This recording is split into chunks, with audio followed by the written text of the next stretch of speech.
All right, it looks like I see one person in there. If you guys are on, please say something so that I know that there is somebody here. Looks like we might have 3 people. I did something wrong in the beginning. I don't know what I did wrong, but I did something wrong.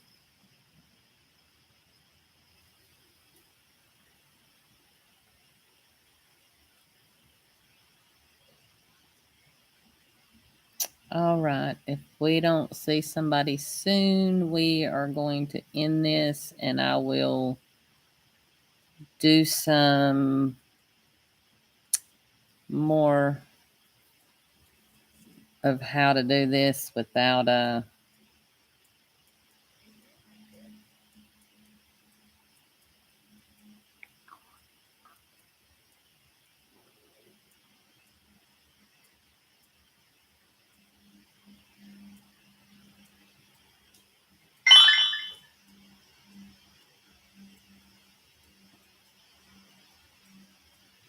Awesome, Sally. Glad that you are in. Hold on just a minute. I got some others trying to get on.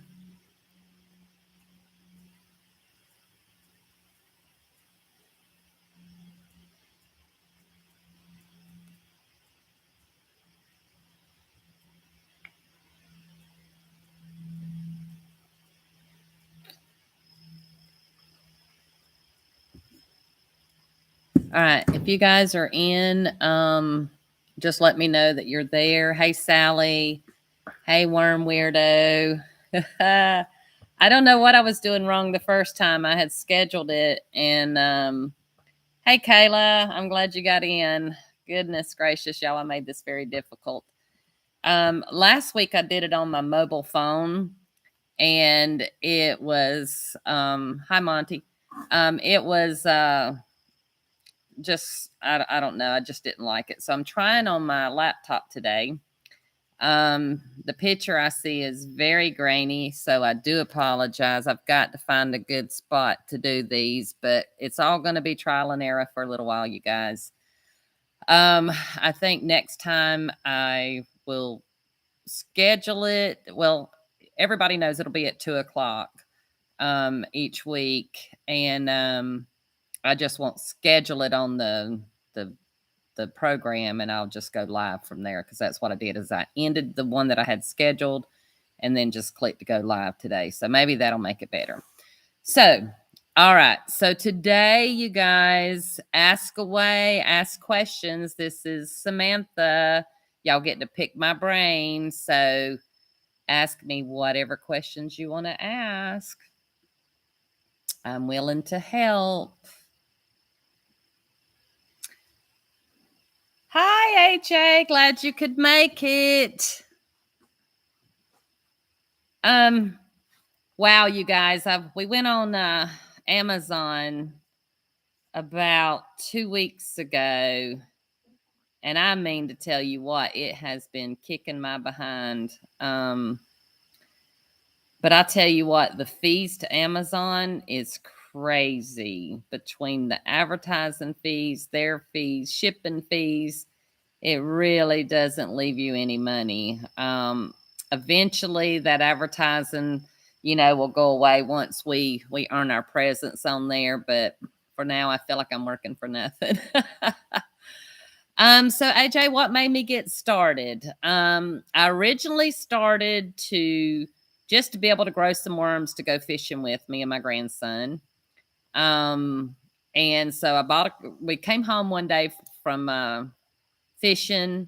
I had a little bit of worms left in a cup. I looked at my grandson and I said, you know what? I think we can grow some worms, because I was spending a lot of money on fishing. So I got on YouTube, figured out how to make a worm bin, started out with about a 10-gallon tote, and then just started growing from there. Then I started looking at, was there any money to be made with it? Because I figured, well, I need to support my little hobby here. And it just went from that to filling up my laundry room, moving to a back porch, moving to a homemade hoop house, to more homemade hoop houses. It's just been crazy. And then just getting in anything and everything that I could put a worm in. How many years did it take me to get to the level of worm farming? I am going into my 4th year. Hi, Joe. Glad you could make it. Sorry, I was having difficulty getting on to start with. I quit my job. I was a manager for about 40 years. I worked for Harbor Freight and Staples, and was really, really tired of corporate. And so as my little worm business was growing, and I would come home and I'd put my hands in the worms and the stress would leave me, I was like, you know what? This is what I want to do for the rest of my life. So I worked really hard that year, made a great bonus, paid off all my bills to the point that I could live on about $200 a week. And then, hi, Owens. I wonder if I'm saying that right.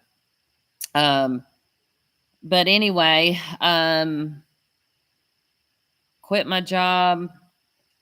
Let's see, I quit not June of last year, but the year before. And about 2 weeks later, Steve Churchill had put out a post that he needed somebody to help him out on drop shipping. I contacted him. He told me he would give me the East Coast. I told him no, I wanted all of it. And he thought I just was very brassy about it. So I decided that I would he decided that he would give me all of his business to see how it would go. And he just didn't look back after that. So that's kind of how it started. And from there, Steve introduced me to other people. I met other people, just worked really hard on building a network system. I do a lot of drop shipping. I say drop shipping, affiliate with other affiliates. I have about 70 affiliates right now. Also my own web page. And then also, we just started selling on Amazon. I also sell on eBay.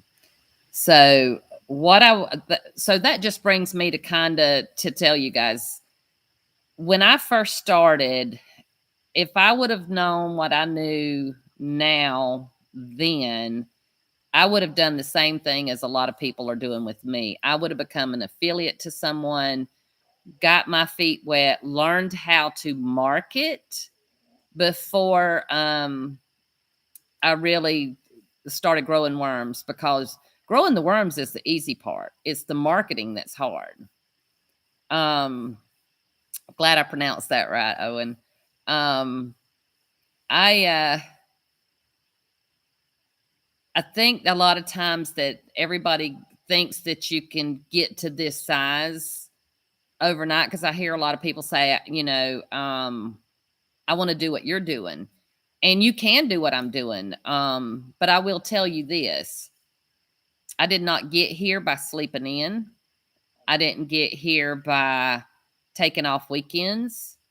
As you guys can see, I'm here on a Sunday. I work 7 days a week. Most of the time, I'm working about 18 hours a day. I go on about 3 hours of sleep, 3 to 4. A good day's 4. I don't take off a lot of time for pleasure. But those days will come as we grow and, you know, we start making money and I can start hiring more and more people. My time will come, but I have to put in my due diligence first. And many people don't want to sacrifice to get to where they really want to be. So, and AJ's telling me he says that I'm not worried about competition, that I share my knowledge. Yes, I'm not afraid of competition. And you guys, there is such a big market out there. It's phenomenal. But I also tell you, and I always say this in everything that I do, and I hope that I don't offend anyone. And if I do, I can't say that I'm really sorry because I am a believer and God has got me where I am today. It is not by chance, and I owe every bit of it to Him. So I always, always want to give Him the glory in where I'm at today. And if that offends you, then, it just offends you. I'm sorry. I'm sorry that offends you. But anyway, the second part of that though is just really hard work. And so Joe, you're asking me, how did I learn to breed worms? I learned through trial and error. I didn't have anyone out there teaching me how to do this. I lost a lot of worms in the beginning. I had to figure out how much moisture, because when we teach home composters how to grow worms on a small scale, we are teaching them to do it the correct way. But when you go to large scale, it's almost completely different, because the moisture has to be a lot higher. And nobody told me that. And I didn't know that. I learned it through trial and error. And so if you want to grow on a bigger scale, then you have to learn the processes. There's differences in breeding worms, there's differences in growing worms, and there are differences in growing worms for vermicomposting. If you want to grow worms for vermicomposting, then you have to keep your beds drier, because you can't sift your castings out if it's wet.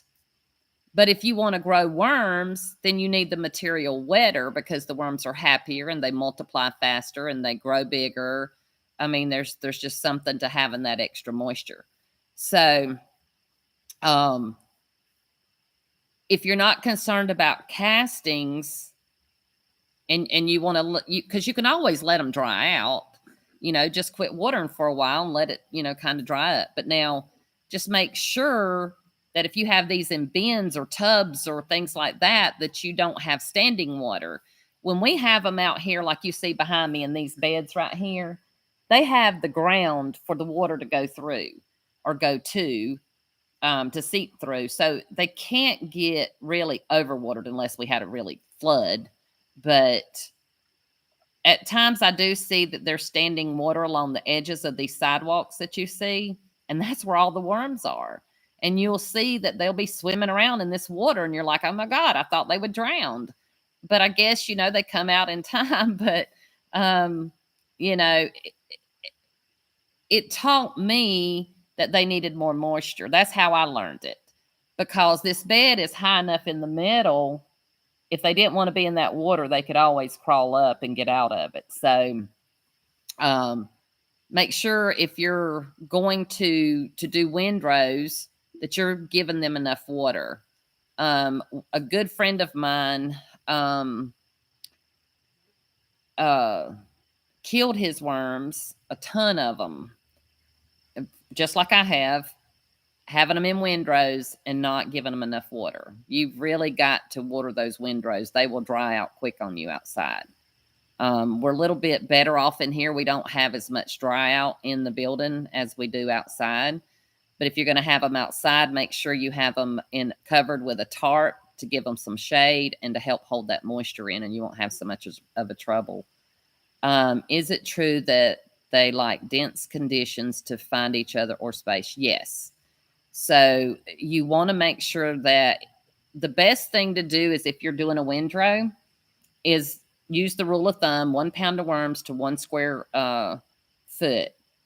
So if you want to start your windrow with 5 pounds of worms, then it only needs to be 5 square feet. If you go less than that, then you'll eventually get there, but you're not going to get there as quick. And then you just keep adding to that row and making it longer. The worms will move into the new bedding as you're putting it out and continue to go. So, yes, you want to have a very dense population, and those worms will orgy together and throw off lots more cocoons. if you took a bed like this behind me and you just threw in 10 pounds of worms, well, it's going to be a long, long time before that bed ever fills up. So you have to really have a lot of worms. We've been growing and splitting to get these beds, and that's why we're not selling our pure stock right now, because we still have 3 beds on the back aisle, and those are 27 feet by 77 feet. And then we have a half a bed over here, which is 67 feet. So if we started selling our worms right now, first of all, we'd probably be sold out tomorrow. But we wouldn't have enough to split our beds, and it would cause our beds that we have here now to shrink, because we wouldn't have as many worms in them. So what we've been doing is just the 3 behind me, which you can't see right now, is we started taking out of these about every 2 weeks. We've been taking out some and then just adding. We've got one row started down here. It's maybe 2 or 3 feet long right now, because we just started putting worms in it, and we're just working that windrow as we can, and putting some worms in there, and trying to get this thing up and going. Kayla's asking me, when I pull the breeder bin bedding, what do you do with that? Just put in a nursery bin to hatch out. So how we do that, let me answer AJ real quick. AJ, I have me, my granddaughter, and my son, and that's it. What steps do we take to keep our species separate? We don't have anything here but red wigglers. All of our other that we had previously is still at my farm that's in my backyard. And yes, a lot of people do complain about Uncle Jim's mixing blues. My thoughts on that, Joe, and I'll get back to you, AJ, in just a minute. My granddaughter always seems to call me when I'm going to do this. But the thing about it is, if you have a disclaimer on your website that you may have blues, or you do have blues, and a customer orders, that's on the customer, not you, because people should read what they're buying. But to be honest with you, we have that on our webpage. We sell thousands of dollars a week, and I don't have people complaining about getting blues, because they know they're getting them. If people don't want blues, then they need to order from someone, even though we know that there are people out there that are shady and don't tell you, because I've ordered and gotten blues, and some of them's been very reputable companies. Some even told me that they didn't have blues and wound up having blues, because I can spot a blue from a mile away. But I'll tell y'all this, blues are great composting worms. There's a lot of hype about it, but most of us who actually grow worms and know that, or have gotten them with the blues in them, so we've had to do whatever we had to do, and we've come to love them. So, you just have to teach people how to what the conditions need to be. Most people that's at home growers anyway are having them in their house. They're not having them outside. And then people who are up north growing them on a commercial level generally have them inside. So there shouldn't be a whole lot of hype about them. But Kayla, to go back to you about the breeder bins. When we sift our breeder bins and our breeders come down the trommel, that goes back into new bedding. And you'll have a little bit of the bigger pieces, and that just goes in there. Everything that falls through the 1/8 inch and on that screen, we only use a 1/4 inch. All my cocoons and my material that's a 1/4 inch or smaller falls down into bins under that. They get combined, and that's where my cocoons hatch right into that. We did a video. If y'all haven't seen it, go back and look on my channel. It's there. We showed exactly how to do the process on our breeding program. how to sift it, how many worms you need for it, which is 500 to a regular size mortar tray. We talk about the moisture. Anyway, it's just a really good video on breeding. If you guys haven't subscribed to my channel, please do so. Hit your notify bell, and it'll let you know when we have a new video out. We are doing these live to help you guys to answer questions, because it's easier for me to talk than it is to write. But we are doing other videos as well to try to help do things that people can go back to that's on a particular subject. So this is like a Q&A on Sundays, and then we do other videos to help on a particular subject. And because breeding was one of those, we did that subject a couple of weeks ago, and or maybe last week. I think I have it posted. I may not have it posted yet. We might be still editing it. I can't remember. I've done so much going on. So, anyway, who's got another question? But talking about the blues, like I said, most of your commercial breeders, like people who are using worms strictly for composting, I mean, they're voracious eaters, and they multiply even faster than your red wigglers do. So, it just only makes sense that it shouldn't be that big of a deal. And so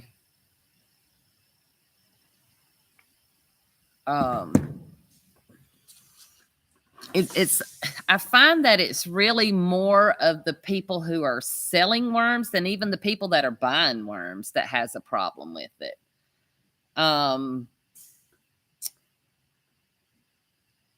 You want to buy blues, but no one sells them separately. Gosh, there was somebody I knew that sold them. I can get you, Joe, I could probably get you 90% pure blues, but I don't know that they would be 100%. I'm very skeptical. And even when I go to selling my pure red, y'all, I'm going to be very skeptical of telling people that they're 100% pure. When you grow worms on the ground, you're apt to get a worm of some sort that crawls in a bed. And I'm very honest. I have a lot of integrity, and my word means everything to me. So, what do I think of commercial cricket and worm feed that you pay $13 a buck for 50 pounds? Joe, I buy it almost every week. Oh, yep. Al, blues or worms on caffeinated energy drinks. You're right. I mean, they're a great worm. I really don't know why people down them so bad, the thing about it is they don't like the cold, and that's when they'll start to move on you. But if you've got them inside and you got the conditions right, they're a really, really great worm. And in CFTs, I've never had them crawl out. If you have anybody growing them in CFTs, they very seldom go out of there. But the commercial worm and cricket food, we put that on our beds about once a week, on top of the dairy manure that we feed them. And that's really just to get them some plumpiness going on. And you especially want to do that when you start selling, because you want to pack that weight on them, because you're selling worms by the weight. And not only that, they're going to dehydrate in shipping. And when people get scrawny looking worms, they think they're sick and they're dying or whatever. And they're just really dehydrated. All you have to do is give them some water and they plump right back up, and they're lively and they're ready to go. That's probably the number one complaint in shipping. But if you talk with your customer, assure them that you're going to make it right, but that you would like for them to allow 24 to 48 hours after rehydrating them to see how they are, and then contact you. I very seldom have anybody contact me back and say, oh God, they were all dead. Because if that worm's viable, if you can see a worm in that bag 99.9% of the time they're alive, it's when they're a complete mush and you can't tell that it's a worm, or they've just completely disintegrated in shipping and they get a bag of peat moss. Most of the time those worms are alive, but they do dehydrate during shipping. So you just have to learn what's going to happen and educate your people on it.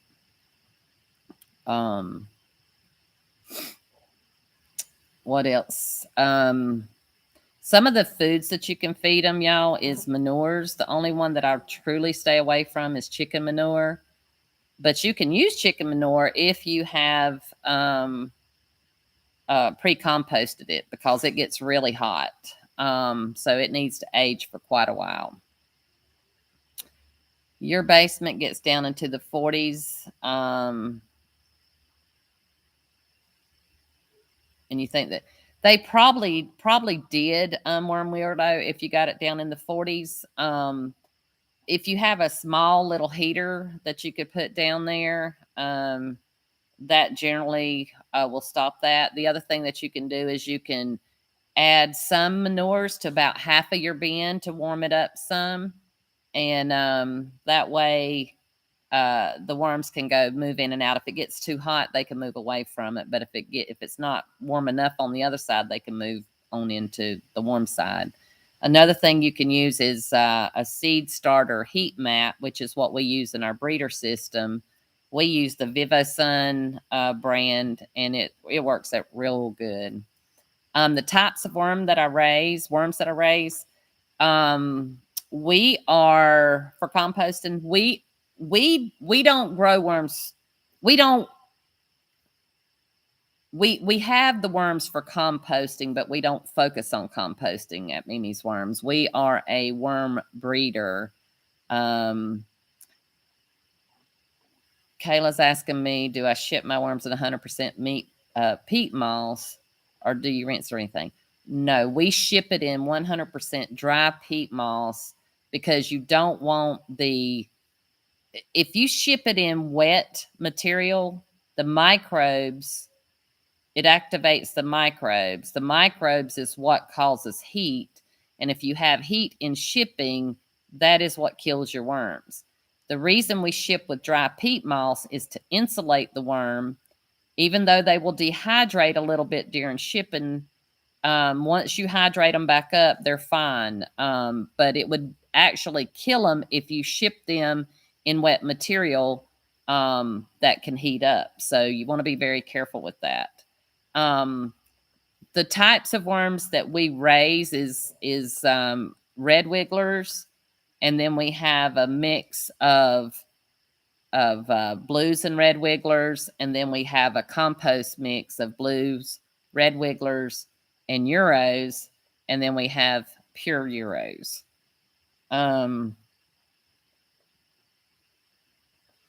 Thank you, AJ. I appreciate that. I really do love doing what I do. I'm very passionate about it. My children, I have a son that works for me, and I have a granddaughter that works for me, and they are just as passionate as I am about it. And my dream is to leave this to them to carry on for many generations to come. I have yet to take a paycheck from this. They get paychecks. I don't. But that's okay, because my goal is to leave it to them. I started this for my 10-year-old grandson, who's now 14, but he doesn't want anything to do with it yet. I'm hoping that he decides as he gets older and needs a job that, what he has here, because that truly was my love for him. I wanted him to be able to have a business when he graduated from high school. And then when he didn't take any interest in it, my granddaughter and my son came to work for me, and maybe one day he'll work with me. What do I do with all the compost that I produce? Right now, Roger, it's just staying in the beds. We're not selling that yet. We want to get up enough, and then we'll have some testing done on it, and then we'll eventually sell it just like anybody else would. But we don't grow worms to. The thing is, you either when you guys get into this is the one thing that you guys need to understand. When you get into the worm business, you need to decide, do you want to grow worms or do you want to produce castings? If you want to grow worms, then you have to focus on growing worms. You can't worry about whether you have great castings or not. You'll have good castings for sure, but whether you'll have great castings or not, but if you want to focus on castings, then you're not going to be focused on producing worms. So you have to decide early on which route that you're wanting to take, because you really have to do things differently for both. So if you want to produce worms, there's ways that you need to be doing that. But if you want to produce castings, great castings, then you need to do that. But it's very hard to be able to do both. I'm not convinced that you can do both. And then, do I have a cattle farm? No, I don't have a cattle farm, but I have a dairy that's very close to me, and they bring me truckloads of dairy manure.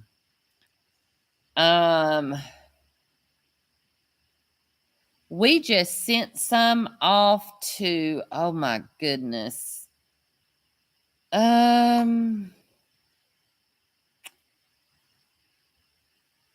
I will find that out, y'all. I will post that down in the description. I can't remember the name of it. Fort something. But I'll put it in the description once we get done, and I'll find out where I had them sent off to. But those castings were from another worm farm that we buy our bulk worms from, and he has some really beautiful, beautiful castings. And so I had them sent off because we sell those, and I wanted to make sure what I'm sending out, I can have a test on them. So we're going to be sending ours off once we get enough up that we can start selling, because the test is $250. So it's pretty expensive. You can't just send them off anytime, and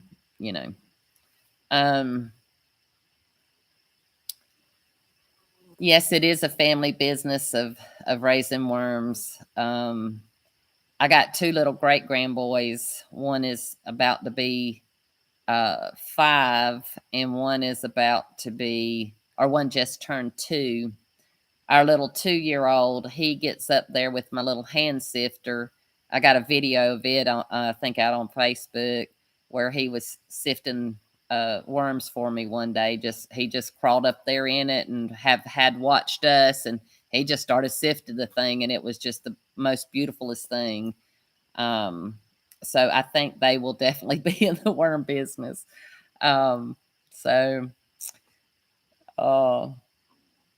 is very exciting. Very exciting. I hope you guys are enjoying this. I hope that next week I can get this all figured out, so that when we're going live, that it won't be so delayed. I do apologize about that today. When it comes to marketing and videos and all of that kind of stuff, it's all new to me, and I'm an old woman, so I'm not as swift with the thinking as I used to be.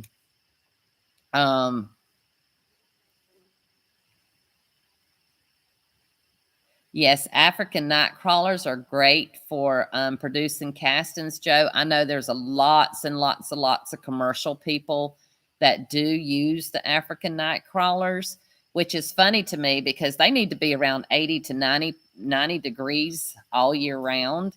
And people complain about blues. So you go figure. I don't understand it. But there's a lot of people up north that are using African nightcrawlers. They just have them in heated warehouses. So, it doesn't make sense that they would give the blues such a bad name. I've been doing this. I'm going into my 4th year. The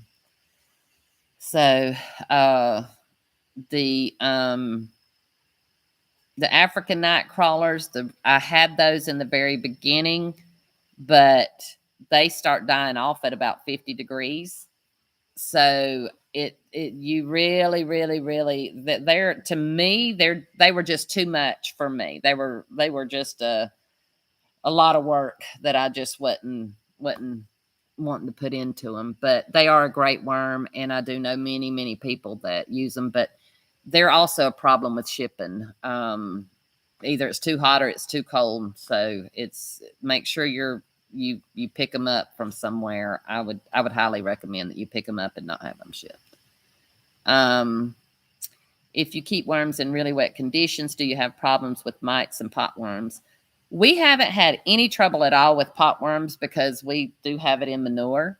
I haven't seen any red mites. I've seen a few white mites. But Joe, just remember that the habitat in worm beds, it's a whole ecosystem. Potworms don't hurt the worms. They're actually great composters. Everything that's in that worm bed is part of an ecosystem, which helps in breaking down the material, which makes great castings. So, the only thing is it competes for the food. But when you got plenty of manure to keep feeding, it doesn't really matter. Now, we don't ship out material that has potworms or any type of worms or mites or anything like that in it. Most of that can be cured with drying up your beds anyway, and which we have to do in order to sift it. So once we get to the point where we know we're going to sift a bed, then we quit watering that bed and we let it dry out enough that we can run it through the sifter. Because if you guys have ever ran any wet material through a trommel, you know what a hot mess that is. So, Al, I need to sell some pink t-shirts. I need to. Oh, how do you, Kayla, can you rephrase that? I'm not quite sure what you're asking me.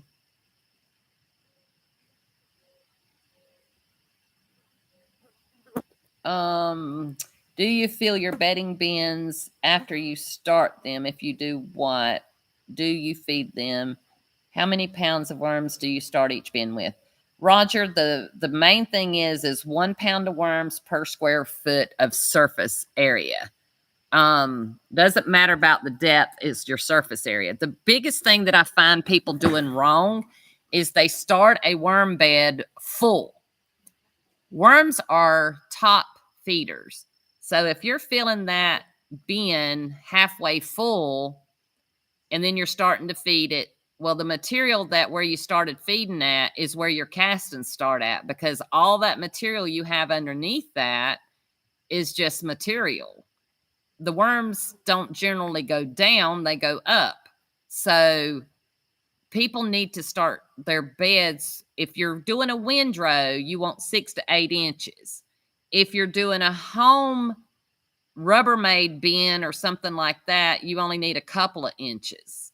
And then you just feed it as the worms need it.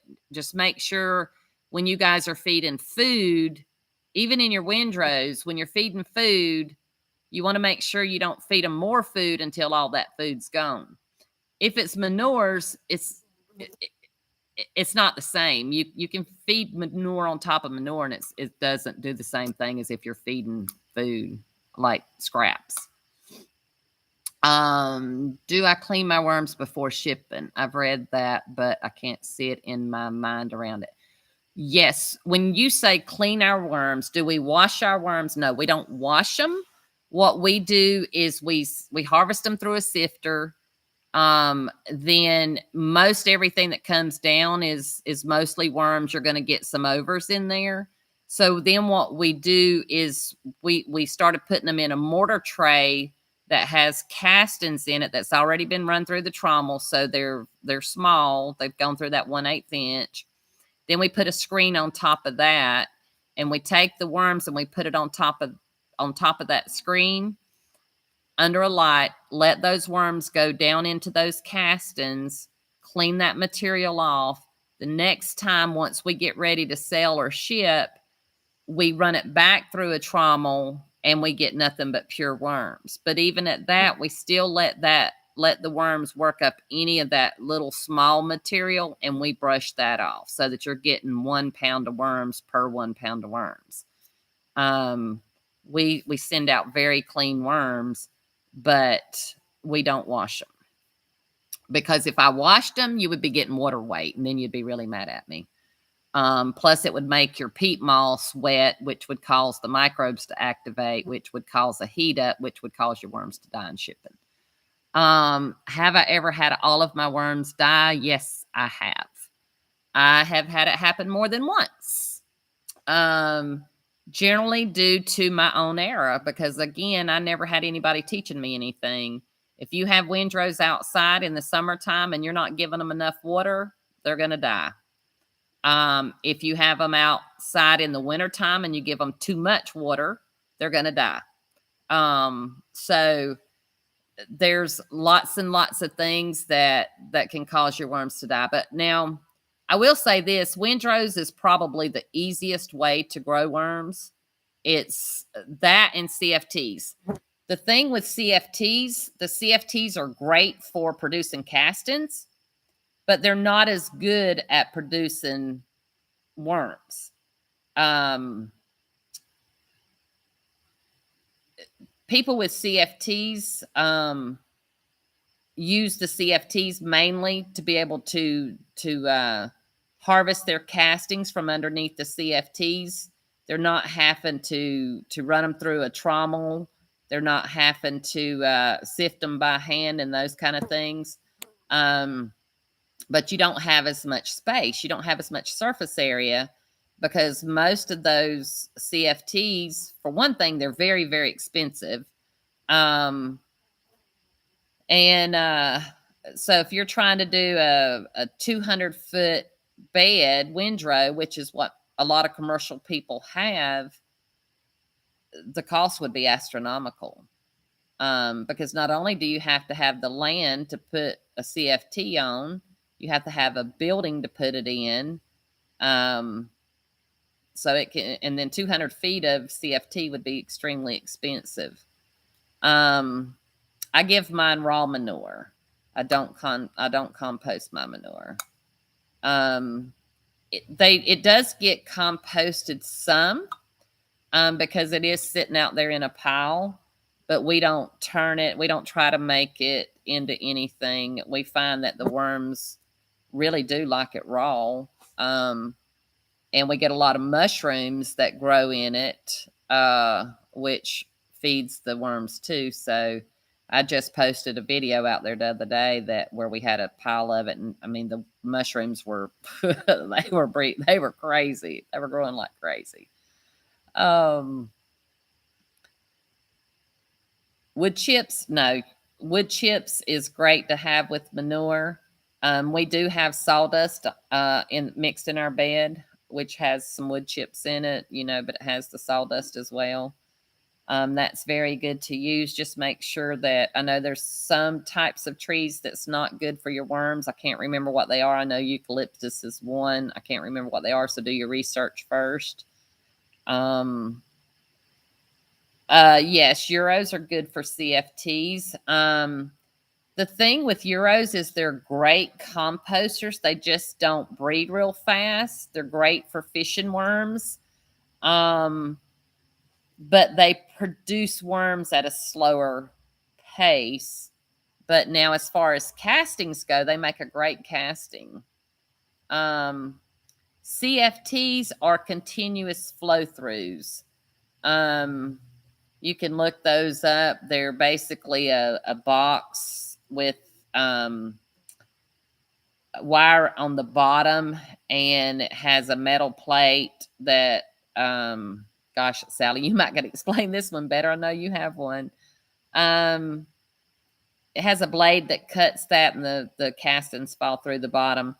I have a homemade one, and we use a rake that we pull down. We used rebar, and then we pull that rake between the rebar to pull the castings down. And we have that in a hoop house that we built. I built so much stuff, y'all. When I got in this, I didn't have any worms. I mean, I didn't have any money to start worms, so I just throwed worms in anything I could find. Does it kill the worms? Does what kill the worms?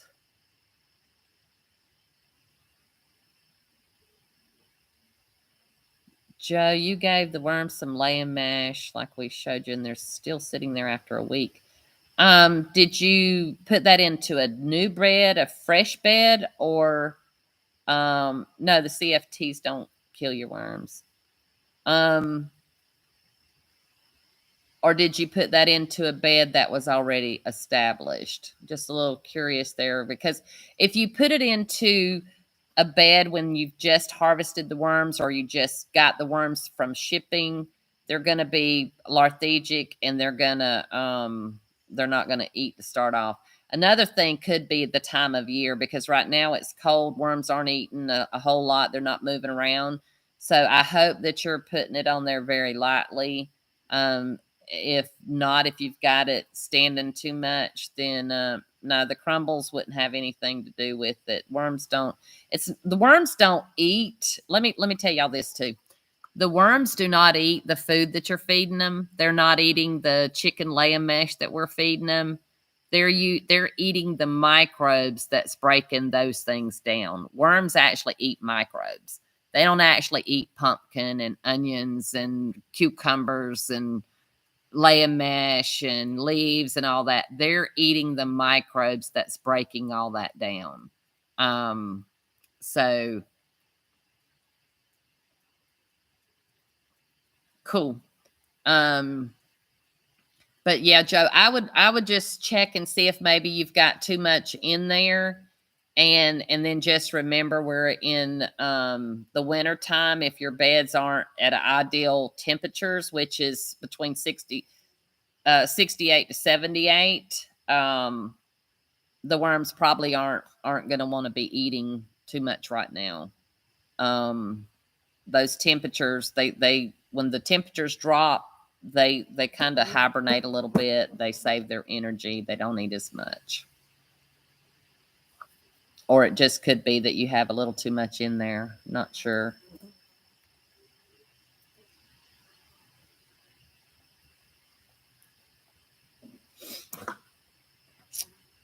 All right. Any more questions? Be glad to answer a few more. We're getting close to, we're in by about 48 minutes. I usually do 45 to 60 minutes. So if you guys have some more questions, I'll be glad to answer them. How many trommels do I have on hand?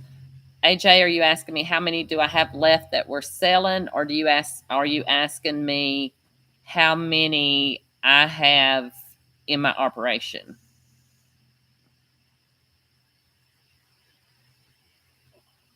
Thanks, Sally. I appreciate that. I try.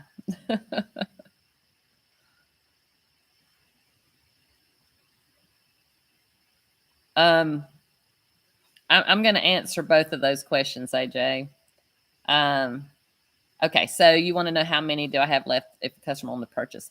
We have about 4 of the medium left, I believe, and I think we have 3 of the small left. We've really gotten rid of a bunch of them, but we are in the process of talking with a couple of manufacturers that may be willing to manufacture for us. So we may continue to sell these. So uh, great. I'm glad. If you guys enjoy this, if y'all would help me out by liking and subscribing and hitting that notification bell. We have to get up to 1,000 subscribers for me to be able to use my mobile phone, and that way I could actually be able to walk the beds and probably do a little bit more on hand things. But until we get to that 1,000 subscribers, we have to stick with webcam. So if you guys would help me out, I would appreciate it.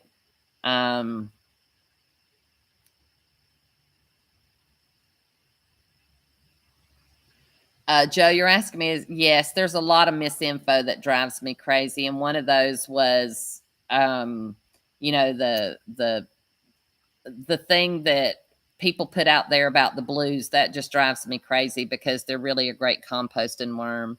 And like I said, it's usually competitors that are in colder regions that complain about them.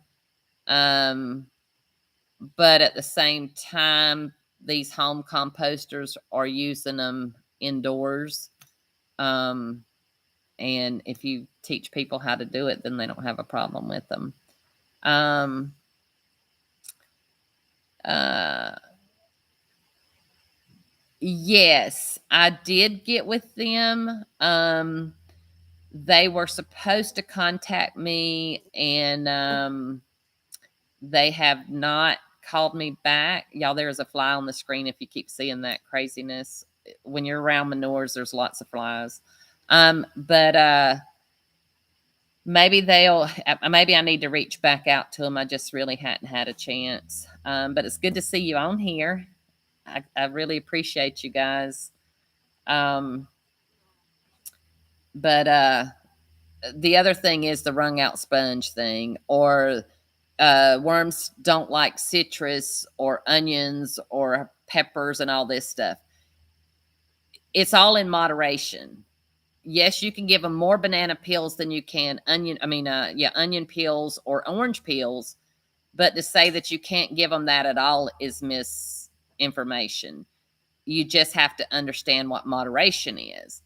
The thing about the United States is we don't none know what moderation is. So you have to start out with a little bit and work your way up to see how the worms react. That's the biggest thing. Thank you, AJ. I appreciate that. If any of you guys have bought off of Amazon from me, if you guys could help me out with reviews, I would appreciate that. If y'all are going to purchase any worms, if you could purchase them off of Amazon for me and give me a good review, as long as what you get, the service you get and the worms you get are good, give me a good review. Now, obviously, if not, then you be honest. I don't want anybody doing anything dishonest, but as we know, in the world we live in, nobody ever gives you much good compliments, but sure as the world something goes haywire, they're real quick to giving you bad reviews or bad, negative activity, whatever. So, but we could use some help there. I think you think that I will take over Uncle Jim's. He is really good at marketing. I don't know. He's awfully big. I would love to one day be able to say that I surpassed him, but it's all in whatever God wants for us. So we're happy where we're at. We're happy to grow if He wants us to grow bigger. And then we're just happy helping other people. So as long as me and my family is being provided for with what God gives us, then I'm very grateful for that. So, if it's where God wants me to do more and to have more, then I welcome it. The saying is that God doesn't give us more than we can handle. So, so far in my life, He has it, and believe me, I've had some things that I didn't know that if I could live through them or not, but we got there. So,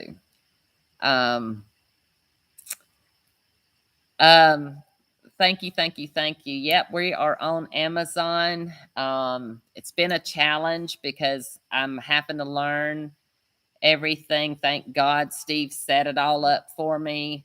But I have to deal with all the customers And the customers on Amazon, y'all, are so much different from the people that comes to my website to buy. And people that we have on Facebook, that are truly trying to learn. You get a lot of people that hasn't done any due diligence, that doesn't understand anything at all. They haven't even set up their bed yet. And then their worms die before they ever get them in a bed, and it's your fault. It's challenging.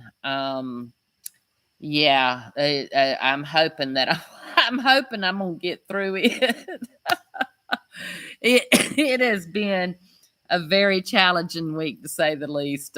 Steve has to cheer me on and tell me don't let it get you down, But it some days it turns you red,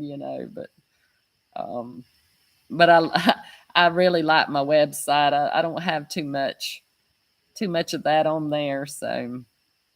And it's mostly because you can't really communicate with your customer like you can on your own site through Amazon. So, thank you, AJ. On my website, I can directly email my customer, or I can call my customer. On Amazon, you have to be very careful about what you're saying to your customers, and you want to make sure that like if their worms aren't moving around real lively because they're dehydrated, and somebody's pitching a fit about it thinking they've got dead worms, on my side, I can talk to my customer and I can say, hey, just give them 24 to 48 hours. If they still, aren't, we'll be glad to replace them. With Amazon, you don't really have that. You either have to replace them, you have to refund them. It's a lot more stressful to deal with. And, it depends. If I keep having to deal with the customers, I don't know if we'll stay on Amazon. If I hire somebody to have to deal with it, we might stay on it.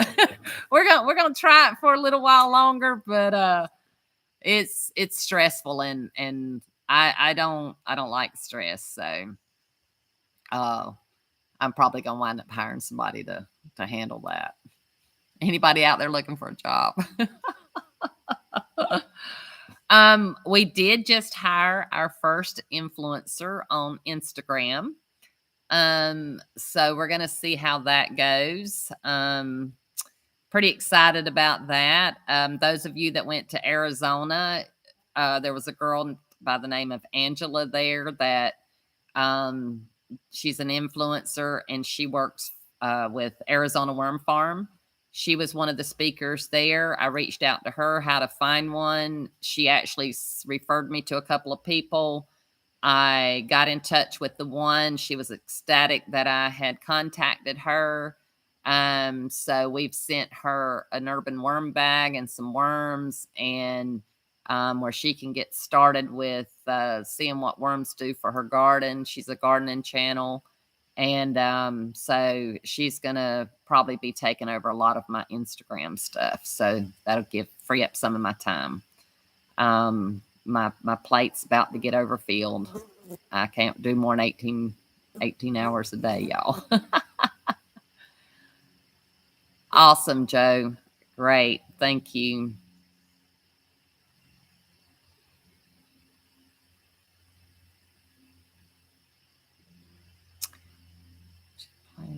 Prepping for worms on the Amazon player size and same for worms. That's a good idea. That's a real good idea. I'll have to talk to Steve about that.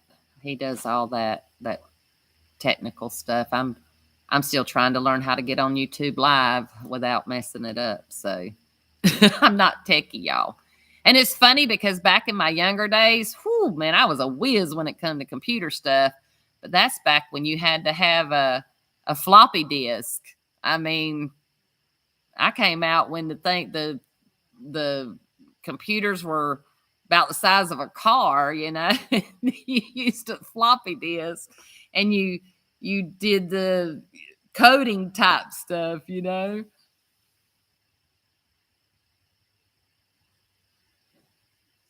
Thank you, thank you, thank you. Yeah, the same thing with people getting black soldier fly larvae, or some type of fly larvae, or even a mite in their worms or whatever. Some people kind of freak out about it, but like I said, I think there's just not enough education out there about the ecosystem of a worm bin. You really need all those things in your worm bins to produce great castings, to have a diverse casting. And I think that people freak out when they see something. Pong ruled. Not quite sure what that means, Darcy.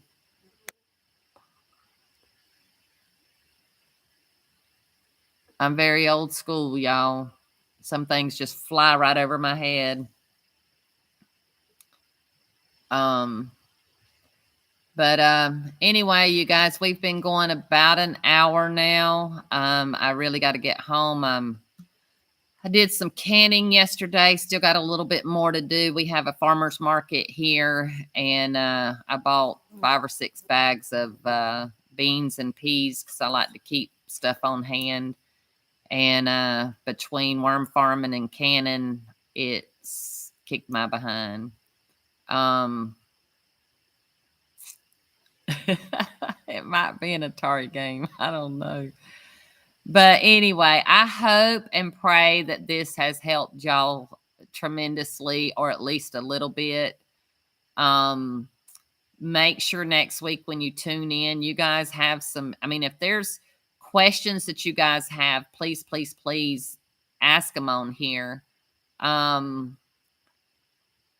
you go, Darcy. He was right. AJ, you were right. It was an old video game. But anyway, because, I want this to be beneficial to you all. I'm really just doing this for you guys. It's I enjoy talking about worms, but I want you guys to be able to get something out of it. And, if you guys are just starting out, I want to give you this little piece of advice right here at the end. And that is, before you start building your business, growing your worm, expanding your worm beds, putting in a lot of money, take it a little bit slower, learn what the worms need and how to do that so that you don't kill your worms. But one of the best things that I can tell you is to grow your marketing. Go ahead and start your marketing. Go ahead and start selling worms. If you don't have worms to sell, find you an affiliate. It doesn't have to be me, but find you an affiliate. Go ahead and get your feet wet. Find out how it's going to do for you. Find out if your marketing experience is because you don't want to have all this like I have, and you don't have a way to market your worms, or you have to go out there and spend a lot of money paying somebody to market. Find you somebody that's willing to partner with you that knows how to do that type of stuff. It might be worth it to you. But you guys are very, very welcome. And like I said, I enjoy doing this. As long as we are helping other people, I'll continue to do them. Now, come spring, we may have to pause for a little while because it's already getting crazy busy. But come spring, it will get really, really busy. But have your questions ready for me next week. Find you an affiliate. But most of all, please subscribe to my channel and help me get to that 1,000 subscribers. Hit your notify so that you know when we have a new video going out, because we don't do just the live videos. We do other videos as well. All right, guys, y'all enjoy the rest of your Sunday. Go finish watching that ball game. If it ain't over, I don't know nothing about football other than I know there's a game going on today. So y'all, I've enjoyed it. Thank you so much for tuning in today and taking your time to spend with me. See ya.